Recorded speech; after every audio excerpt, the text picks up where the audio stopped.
So the recording has now started, so welcome to our session with Michael Vermeersch from Microsoft UK. I'm really looking forward to this session about the Microsoft journey. It's an amazing presentation. I have heard Michael speak before.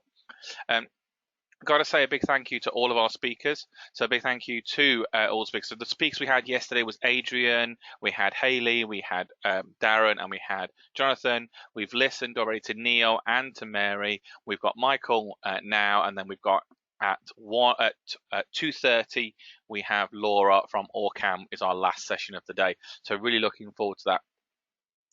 So got to just say to you, if you want to upgrade your CPD, so you want to get your CPD certificates, it's £29. Click on the link and that will then send us that link in so we can do that. I'm going to leave that up for a few seconds for you to do it. That's brilliant. I've got to say thank you to Dyslexia Box for the sponsorship of the workplace event. It's very appreciated. They're the all-round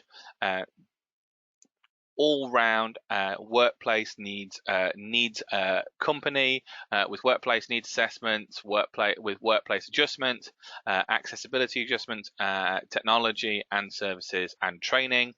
Of course, our lead sponsor, Claro Software, and of course all the sponsors over the last for the actual show, including Nessie, Scanning Pens, Fairley House and David's College, Unique Ability Consulting, SEN Legal, and our supporters including the British Dyslexia Association, Study with Dyslexia, SEND, SEN Books, Helen Arkell Dyslexia Charity, Recite Me, English Type, London Grid for Learning, Special Direct, Touch Type Reading Spell, Patos, and of course the SEND group. And of course, don't forget, we want you to tell us, tweet us, use the hashtag Dyslexia Show Virtual, there's the Twitter handles. And of course, if you want to join our workplace group, which we would love you to join, there's the QR code. I'll leave that on the screen for a few seconds. And then looking forward to you, to all of you coming on board. It's really appreciated that you are taking part in this session.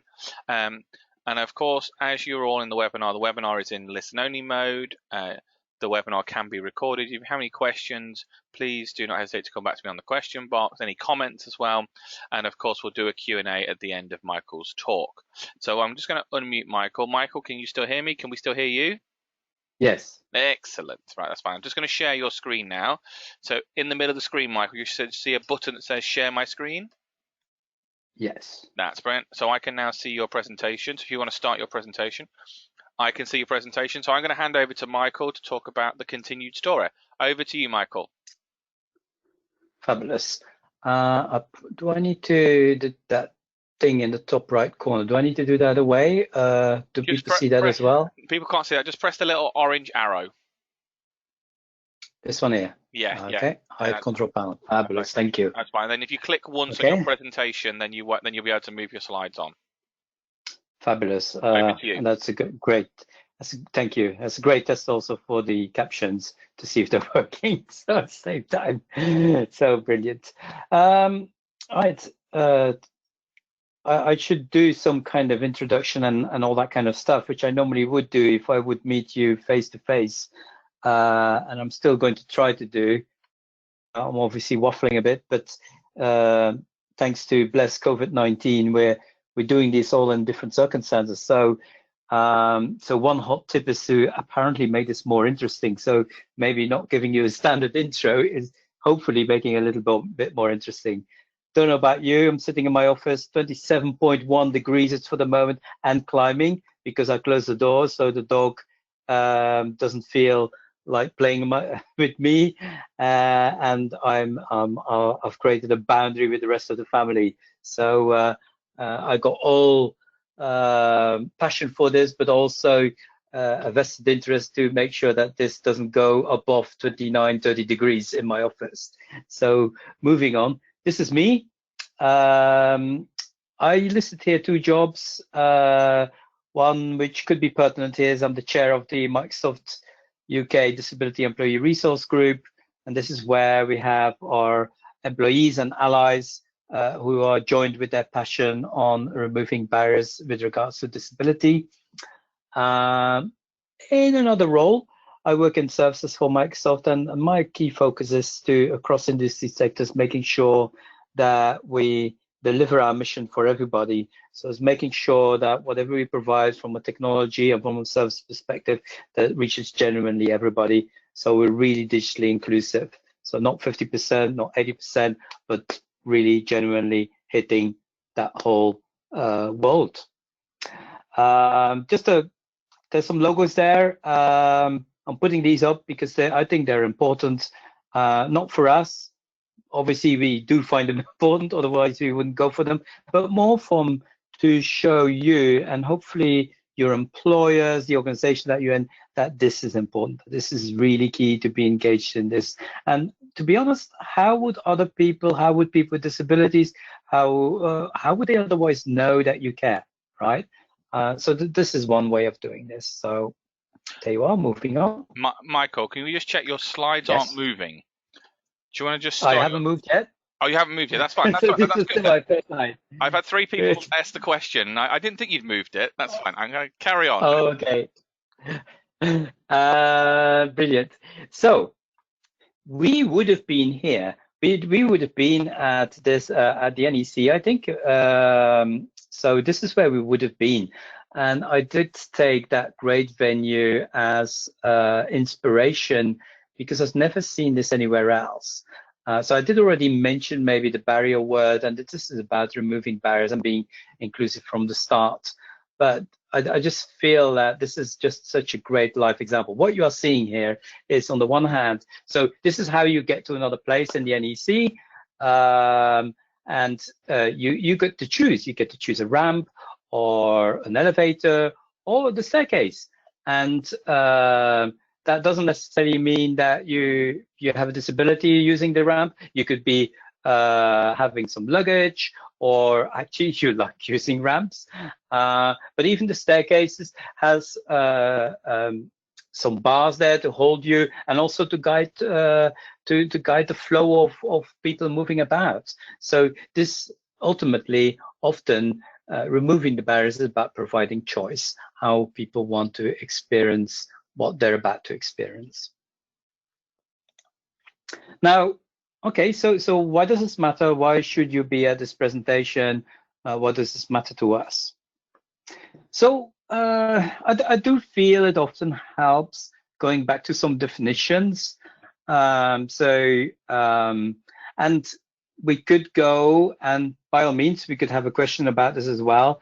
We could go into the fact, is being neurodiverse, is being neurodivergent, is being in the neuro minority, is that a disability?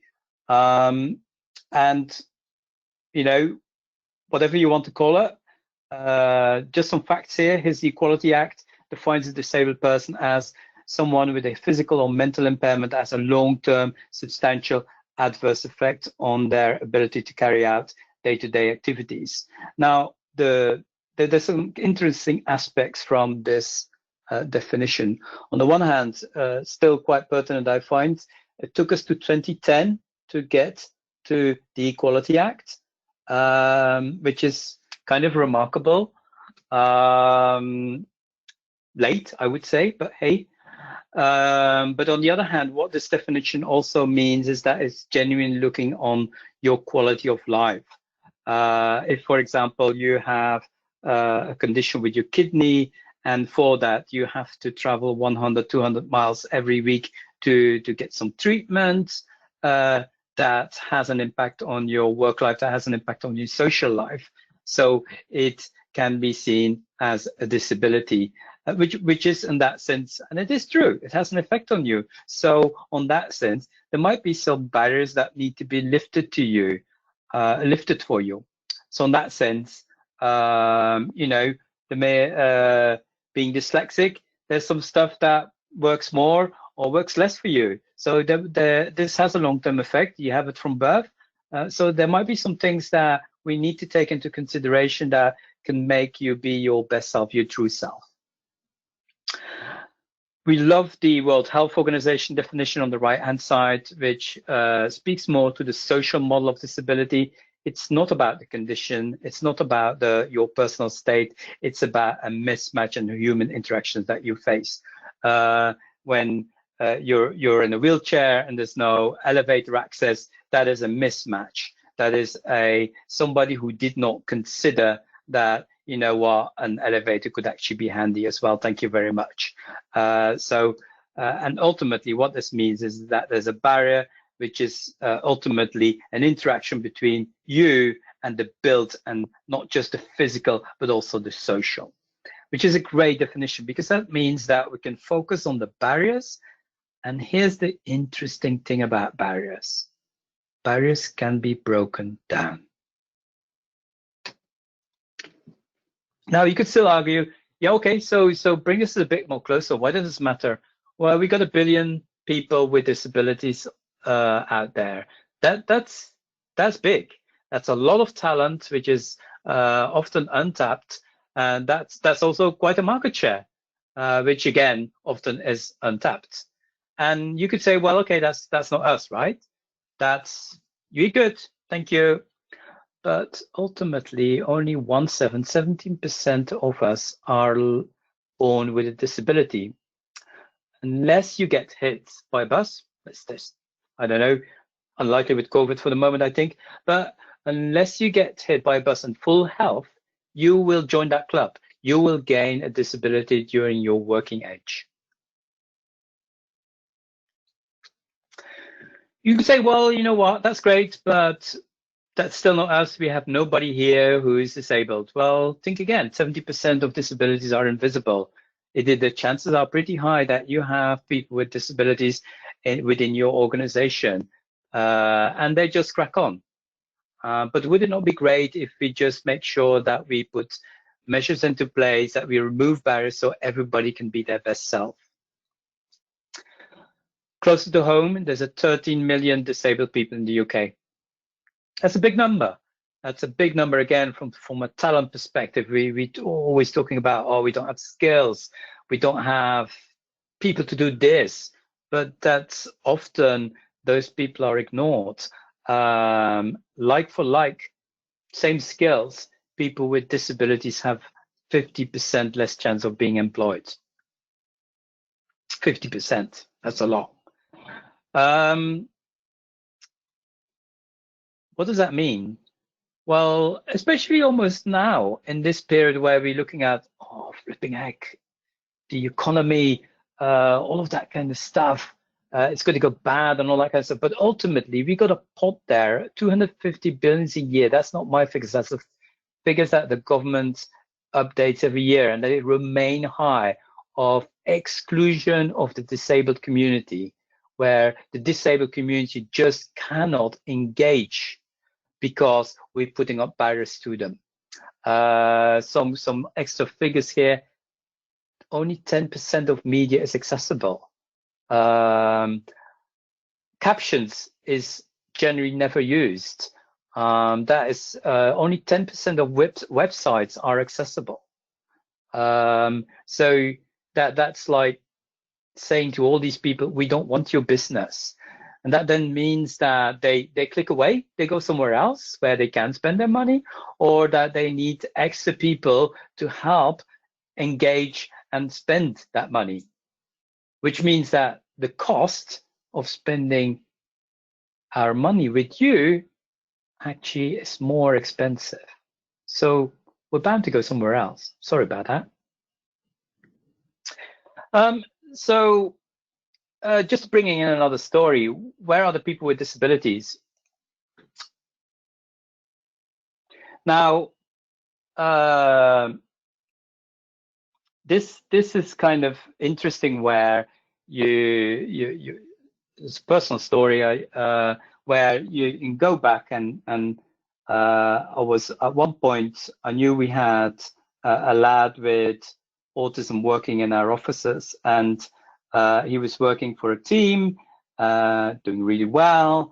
And at one point, the manager of that person came up to me and said, he's doing really well, but he's having some observations that we don't know what to do with. I said, fine, yeah, well, tell me more. And he said, well, although you appear to be an inclusive company, you don't seem to have anybody with disabilities in your environment. And I was I thought that statement, and I thought it was an interesting statement because I myself have a number of disabilities, but I'm one of those 70%. So invisible disabilities, and I was like, well, okay. So what does this mean to you? I said, well, we've got a real problem then. He said, we got to hire more people with disabilities and so on. I said, okay, just that you know, I said, you do know that I have a disability, right? And he looks at me and he said, excuse me? And I said, yeah, I'm autistic myself. And he looked at me and he said, okay, but you obviously grown out of it. And you know, there's many ways you can respond to that. I've learned to use humor, and I just went like, well, yeah, I got a bit of help. I got my wife, and every time, you know, when I wake up, she puts my clothes ready, so I look really presentable. And he said, oh, that's good, he said. Now, the interesting bit of that story, apart from it being darkly funny, is that there's still so many assumptions out there. There's still such lack of awareness, so lack of understanding, and the only thing we can really get there is by just opening the dialogue, by just starting to talk about this, because you know this conversation went a little bit further, and there were even some more misconceptions. So there you are. Now, the story about this presentation is ultimately on how we did some things that also accelerated our change. And it was around 2015 that we made the announcement on starting a program in the US specifically focused on hiring people with autism. And this was because, I don't know if you recall, I mentioned that figure where you got, as a person with a disability, you got 50% less chance of being employed. Those figures are even worse for autism. So we felt that we genuinely wanted to focus even more on that. Now, the moment we announced this, we had, I think within the week, we had about 800 CVs come in. That's a lot of CVs, especially just with the announcement, right? We're not even putting up a job out there. And what was remarkable about those CVs is that in any given hiring scenario, you would likely bin those. You would likely take those CVs, say, what's this? And just put them in the bin. And the reason, some of the reasons are, for example, you would see gaps. You would see gaps in the employment. You would see underselling. They wouldn't necessarily say, well, you know, I'm great at this, great at this. They would be very factual, and very honest. And typically, you know, in any standard way of doing your hiring, you're looking for talent, you wouldn't put these CVs top of the pile. And that in itself showed us that we needed to change, that we needed to look on how to do things differently, look on how to do things better.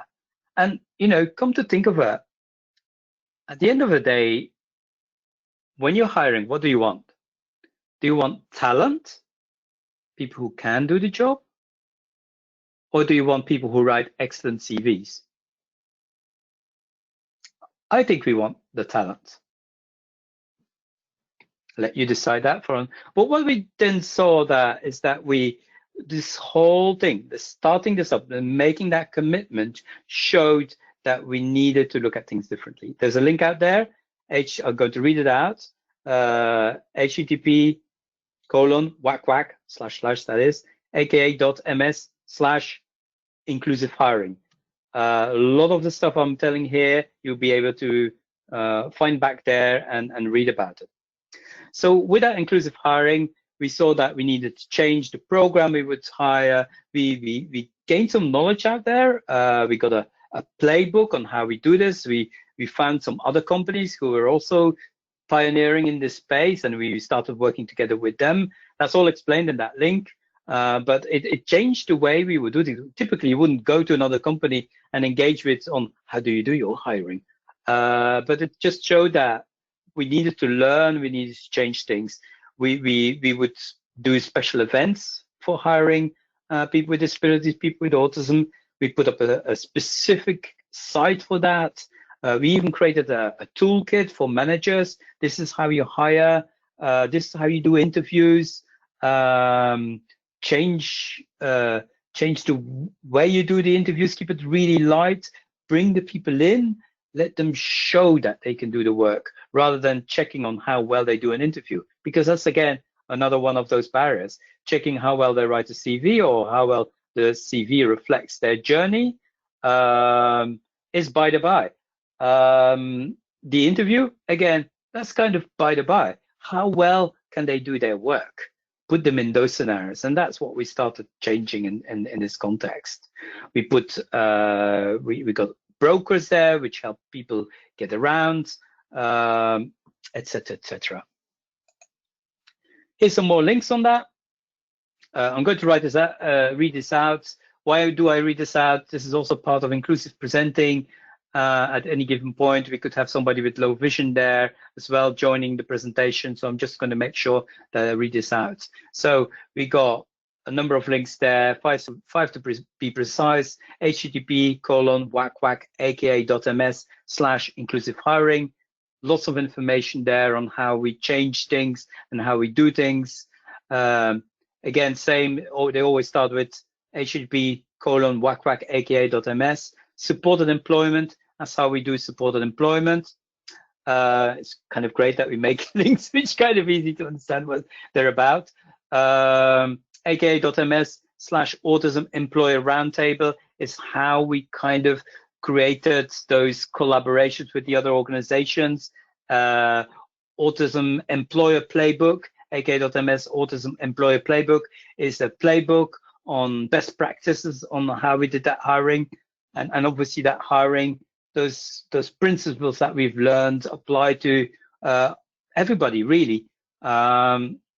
aka.ms/virtual career fair.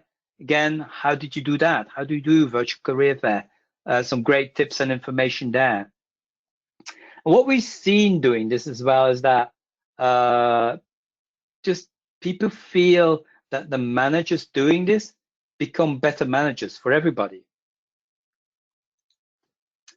So hiring, but hiring is just one level, right? Then it's about onboarding, retention, and making sure that people can really thrive. So again, we had to look into how we did some things differently, and that ultimately went everywhere.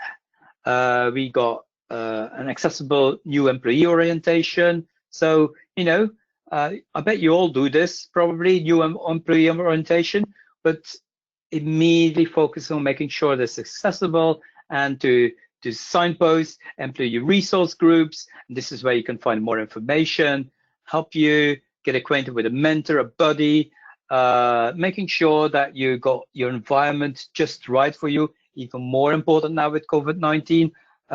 We are still hiring even in the UK. So we hired, I think we hired 70 people. I heard. I'm probably not supposed to say that. I don't know why I'm not supposed to say that, but you know, it's kind of an interesting detail, right? But even there, it's about making sure that people can thrive and really excel, and making sure that they have the means to do that. And working from home during COVID-19, how does that work? Getting a desk, getting a chair, all of that kind of stuff. Getting reasonable adjustments right. Train the team, not the individual. For a person with autism, again, it's about removing the barriers. So training the team around the person is the important thing to do.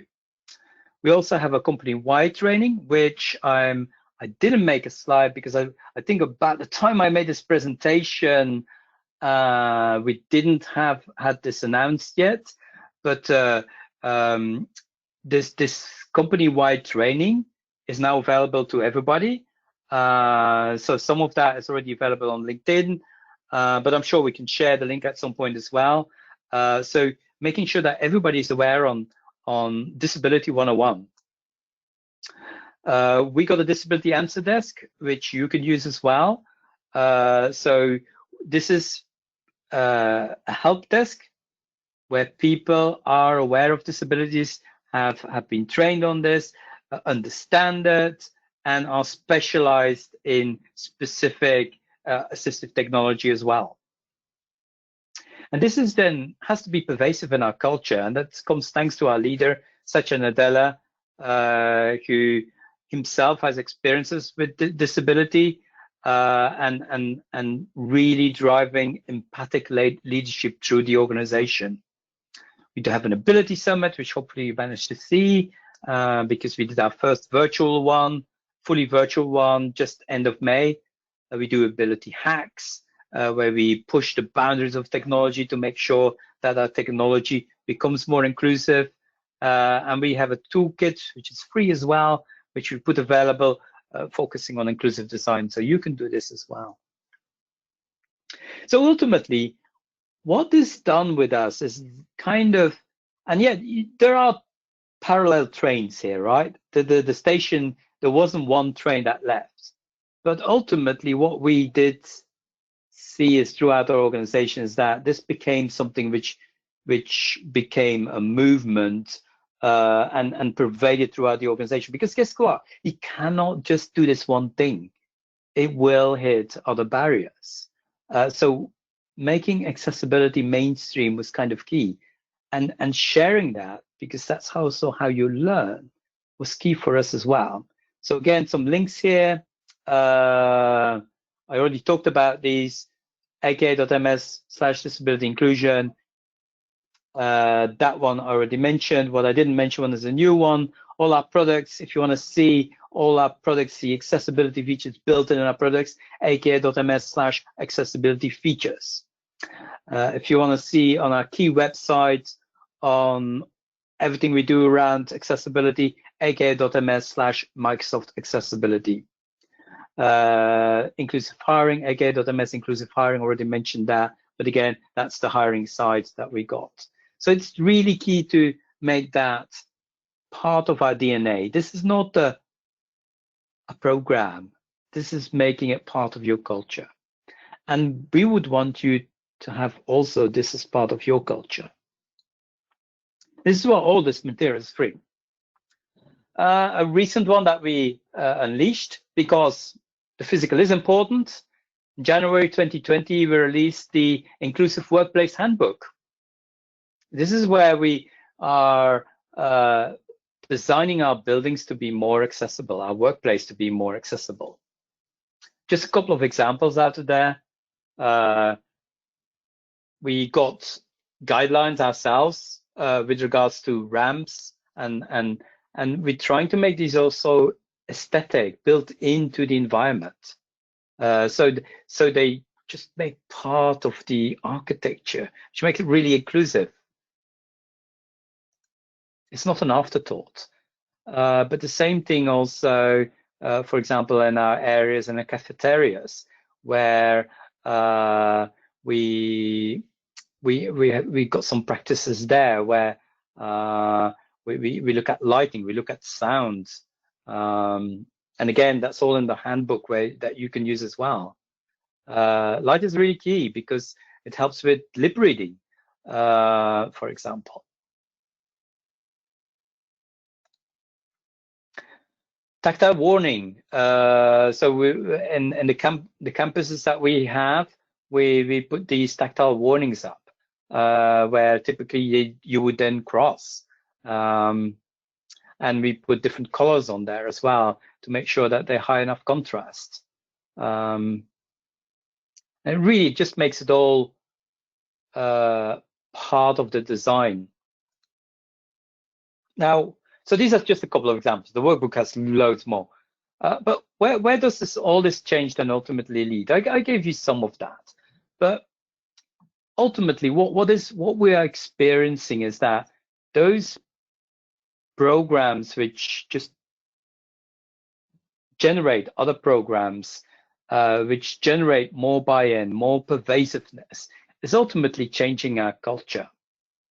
And that culture helps us to attract more talent and also attract more customers, attract more talent. And by having that talent more attracted and that talent which we had already present, 70% of disabilities are invisible, they feel that they are becoming more represented, that they can have a voice. Once they feel that they can have that voice, that they are more represented, that they are valued, they start then also giving that input in our products and our services, which then ultimately leads in us being able to produce better products, services, and products which are more inclusive, which take disability into consideration, that it's built in right from the start. That in itself is then driving us more buy-in in the market, that people say that more people that love our products. And by doing this, we're attracting even more disabled talent because they see that we care about this. But at the same time, we having different conversations with customers who say, hey, how can I get this as well? How can I gain this culture as well? How can I increase my market share addressing that market? This makes it then really sustainable because this becomes self-sustaining, almost accelerating. You can have this too. So just a little bit more, just to make sure that you get it. This leads to us to new conversations, and you can have those new conversations as well. It helps us reach more customers, citizens. If you're public sector, there's that compliance element. You should be doing this, but hey, it helps you address skills shortage, helps you strengthen your networks. If you have such networks within your organization, I do recommend that. Increases overall productivity, because not just for people with disabilities, the mere fact that you have one, different culture, two, also make this part of how you do things, that increases everybody's productivity for two reasons. One, there is that warm feeling and being proud to work for an organization like this. But two, at any given point, we are not our average. And some of those technologies, some of those services which are more inclusive, we can do with this. Because even now, COVID-19, being able to fully thrive and successfully work from home, yeah, I'm still my productive self. Ultimately, last one is that, you know what, innovation happens at the edge. Innovation happens with people who are different. If you just, if you're all clones, which we're not, then typically you will, if you got things right, there's no point of changing, right? But if you bring some other mindsets in there, bringing that diversity in there, you will have innovation. So that's why you typically need disabled talent in your organization. It's like, actually, you know what? It would be much better if you would do things like this, because then you would meet also this market. There's research. You don't have to believe me. This is just a sample of that research. This comes from Forrester, which was a total economic impact study. So again, helps you with productivity, get you more talent, reach further than you traditionally would reach, and obviously there's that compliant element as well. This is another research study. It comes from Accenture. It's called the Disability Inclusion Advantage. Organizations which embrace this have typically 28% higher revenue, double higher net income, and 30% better performance on economic profit margin. This is new. I didn't plan to say this. I do give a presentation on this as well. This is not this presentation, but if you are looking at COVID-19 and you are really at that decision point on where to go. You have a choice here, but think of it. You could, you know, strap on that belt, tighten the belt, button the hatches, go into the austerity route, or you could think like, hang on, there's an opportunity here. There's an opportunity here to embrace more talent, help me out, and maybe there's a market out there that I'm still not reaching. That's a 20% market growth that you could be looking at. Maybe that could help you a bit. Now, and again, I hope that came somewhat through this presentation. The real reason to change. There's organizations which say, oh yeah, let's do a hiring program. If you're doing just for the hiring program, the warm, cuddly feeling, no, just it will only succeed if you embrace what will happen to you. Because by doing that first step, and this is a great first step, by doing that first step, there's things that will need to follow. But then embrace those changes required. Embrace what it will bring to you, and you will be able to get those benefits even faster.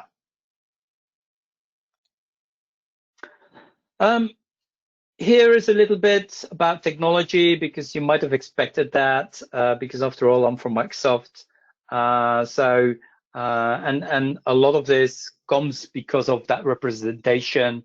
So if you look at, I'm just going to pick some things out. If you look at, for example, modern tools, I don't know if you know, but in most of our products, you got, for example, Read Aloud.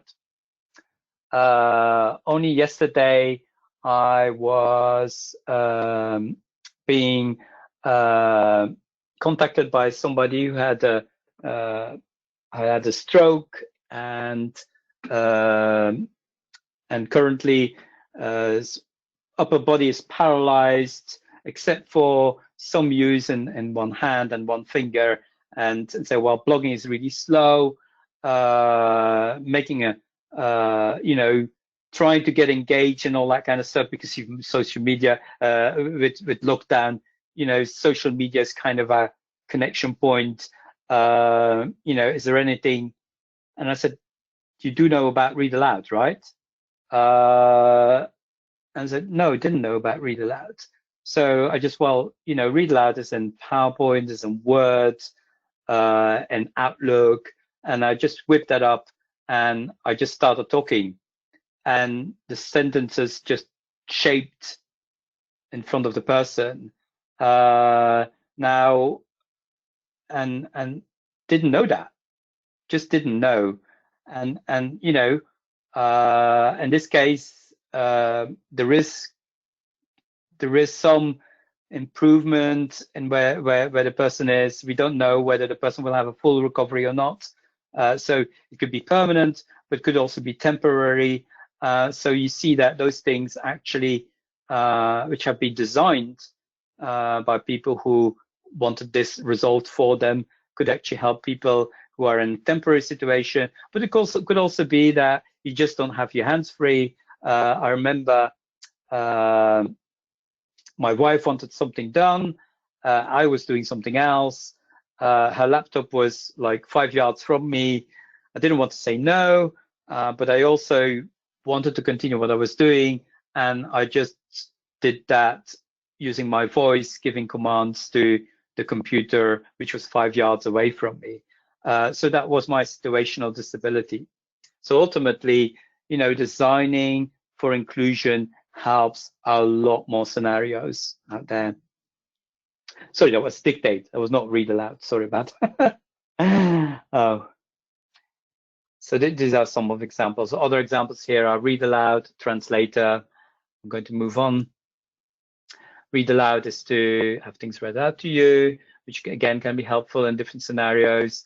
And Translator is having text translated, or captions, real-time captions and things like that. That's done via a translator, as you can see here. I could have had this same text appear in French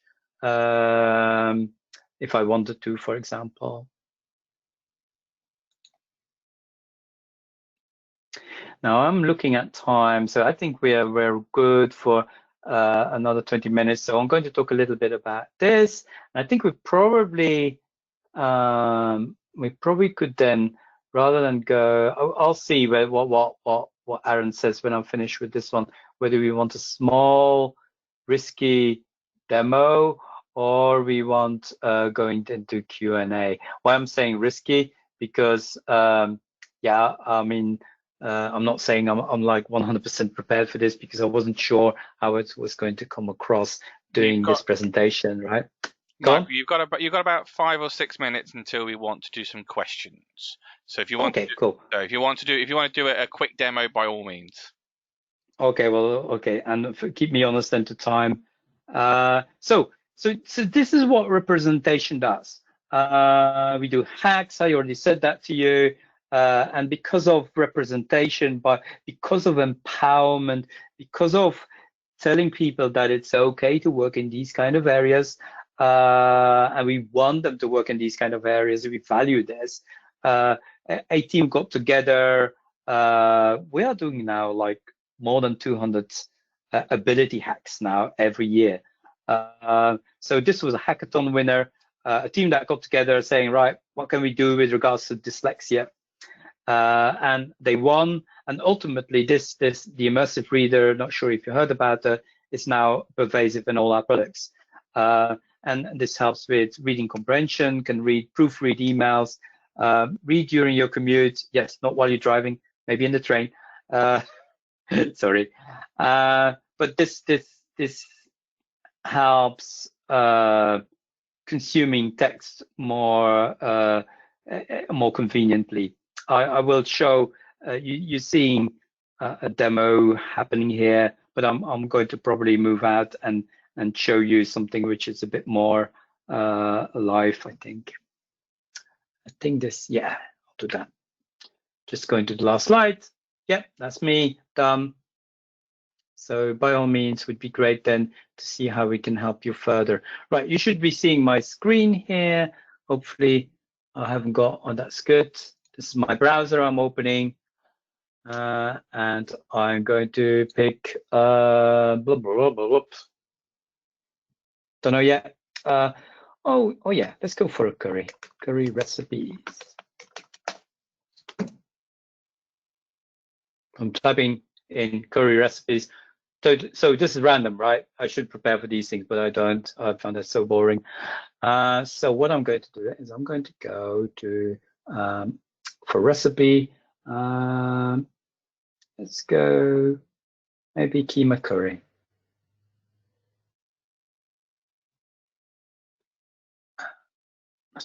What I'm trying to do is go for good to know .co.uk. So I'm still in the browser. Just waiting a bit until it's really there, because it's still there. Cookies, yay. Right. So this is, you know, just me standardly browsing and finally getting a keema curry recipe, right? And this is a typical website. You know, I kind of got thrown in. I want a keema curry recipe, but at the same time, I'm adverts and some of these things are flashing at me and changing at me and things like that. I don't know if you notice over here in Edge, it comes a little icon. This is not everywhere. This is where there's a lot of text to consume. Which enter Immersive Reader. Immersive Reader came from that hack. So I clicked on that. And what it will do, cross fingers, is it will make the website look slightly different. This is a setting. I can change the setting a little bit later, where ultimately what it does is it takes away all things which were distracting and helps me focus on the website and kind of puts it in a kind of a reading mode. When I move up, I can also then have it read aloud to me. Now, I'm not hearing it, and I think that's because I'm having, I don't know whether you're hearing or I'm hearing it. It doesn't help if I have my headset on, but normally it would read this out. I can also choose the voice options. I can even choose loads of different voices. You have natural voices as well. So if you've got a lot of content to go through, it would read that out for you as well, which could help. It's, for example, e-studies that you have to prepare for your exam and things like that as well. Note that it also highlight where it's going, and I can choose, as I said, different voices, but also naturally sounding voices here.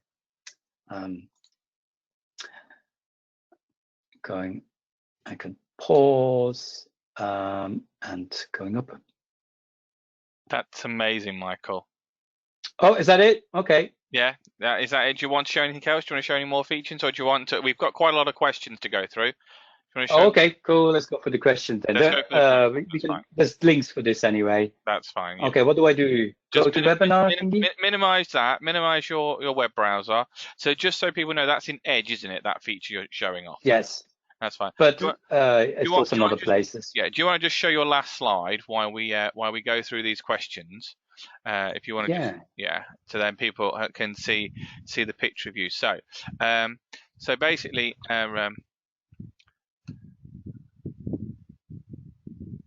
so that's fine. That's a question. So I will send an email to that person. That's my question. I want to right. Okay, I'm just making it a little bit bigger so I can read these questions out. Sorry, 2 seconds. So it says there, I would be in the lift, up lift and down the slope in my wheelchair. Disability can be so much fun from times. So that's someone saying that they go up in the lift but down the ramp because disability can be fun sometimes. That's quite an interesting thing. Well, comment? I think I think that's a great point, because I mean, it's all different, and we have all faced our barriers, and we face too often adversity.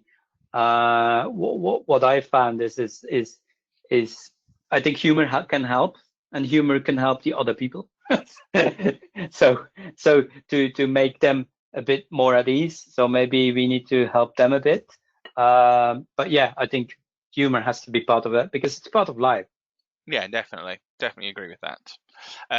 Captions would be great for my university podcast. Indeed, for any lectures. Do you want to just mention about captions and where and how they're built in? So good point. So we have just to make sure that you have this, that was in the presentation. So http aka.ms/accessibility features. You will see loads of implementations where we have captions. So first of all, we got captions in something called Microsoft Translator, which is something you can download also on your phone, which basically I'm just going to give you one scenario, right? Let's say you're a teacher, you're in a classroom, you got a phone, and all your pupils also have a phone. Yeah, that's very rare, right? These days. Not saying that this is the way to do it though, but so you can open up for free Microsoft Translator and say you're a presenter, and everybody and share a code. To the people you share this code to, or a QR code, or just a alphanumeric codes, they can join your session and see the captions of what you're speaking, and they can also decide to see it in another language. So if you have pupils who are French speaking and you're teaching in English, if they want to see it in French, they can choose, I want to see this in French. So we support 60 languages. I don't know them by heart, but this listed somewhere. And that's one scenario. They can be in another room as well. Yeah, it includes Welsh as well. Yes, yes, absolutely. So they can be in another room as well. What we had so locally, because of COVID-19, was supporting our local church.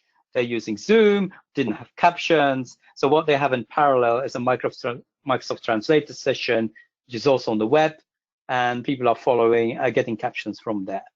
So that's one scenario. We also have captions in PowerPoint, as you can see here. It's built in. You can also tweak it a bit, like for example, have it on top, have it as overlay, change the color. And again, you can have different languages, and that's built in. Don't have to do anything special for that. And we also have it in Teams, which you may know is a collaboration software to share files, to do chat, to do video conferencing. And the great thing here is that you can set it on for just yourself, and nobody even needs to know about it.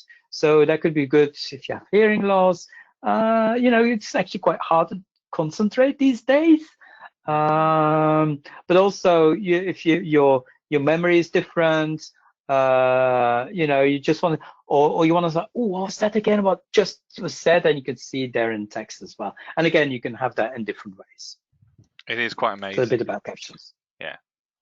And actually, I can say that it's also going to be in OneNote in a few weeks' time, and the feature that Michael just mentioned about it going in on your phone or on your device has now been built into PowerPoint on the web. So PowerPoint on the web has PowerPoint Live, which means you can actually do the same thing you do with Microsoft Translator on the web.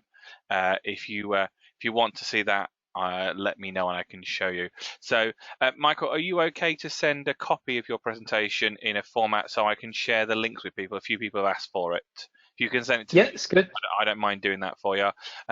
Especially, this was amazing.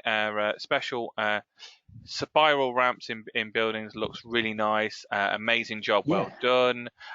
Thank you for an amazing presentation. All good information to influence employees on benefits of making inclusivity and welcoming. A demo will always be great and helpful. Microsoft has really gone up in my options in the past 50 minutes. Thank you, Michael. Wow. Immersive Reader, wow. That's the thing. There's so much more I didn't show yet. Yeah, there is actually so much more. What you can do is if anyone wants to see some of the features demoed, what you can do is if you send me an email, I'm happy to share with you one of the slides we did in the education and parent session. So we had Rachel Berger, who is a dyslexia consultant from the US. Who actually is, and I'll explain in a second why I didn't do it, did the presentation. So even though that I am the director of the Dyslexia Show, I also have another company that is contracted to work for Microsoft. So I'm the UK's Dyslexia and SEND consultant for Microsoft UK, which is an education role. And I didn't want to do the presentation because it's got to have some lines and diverse. That's why I've asked Michael to do this presentation. And also, he says it a lot better than I do about how Microsoft has moved on, as you can all see. And of course, you did your joke that I love, Michael, about the clothes, which made me smile, of course. Thank you. I will be exploring more on my laptop. Brilliant show. Looking forward to thinking about the company. So does Immersive Reader work on the mobile version of Edge? Not the full version. I'm sorry, Mike. I've just answered that for you. Do you know the answer to that, or do you want me to answer it? Yeah. I have on the phone. I've never tried that actually. So it's only read aloud on the phone. So if you download the mobile version of Edge to any phone and press the three little dots at the bottom, you have the read aloud function. So at the moment it only does read aloud. It doesn't do all the other features like changing colors and so forth. So that's on there. But that's where I got it from Office Lens. Yeah, that's right. Yeah, would be good. But that's maybe a good thing too. If you're not aware of this, check out Office Lens, exactly like it's written in the captions here. So Office, like your office, Lens, Lens. Check that out on the App Store, whatever phone you have. What it could do is, go wow some restaurant people. Once you can go, take a picture of the menu, launch Office Lens on take a picture with Office Lens, it will OCR, give you the option to OCR it into text and then read it back aloud to you. Basically, what it's doing is making an image of text into text. What a great thing, and it's, it can help so many people. So yeah, it's amazing. Try it. Yeah, try it. Yeah. And it's free. So it would be good to have these hacks. I'm an audio, or good to have these. So the word hack is probably the word I'm not going to use. I'm going to say to this person, brilliant presentation. They were hacked into the product, and they are all in O365, in Office 365 or Microsoft 365. So all these features are there. Michael put a slide on there, which was AKA, I love your whack whacks. That's brilliant. AKA whack.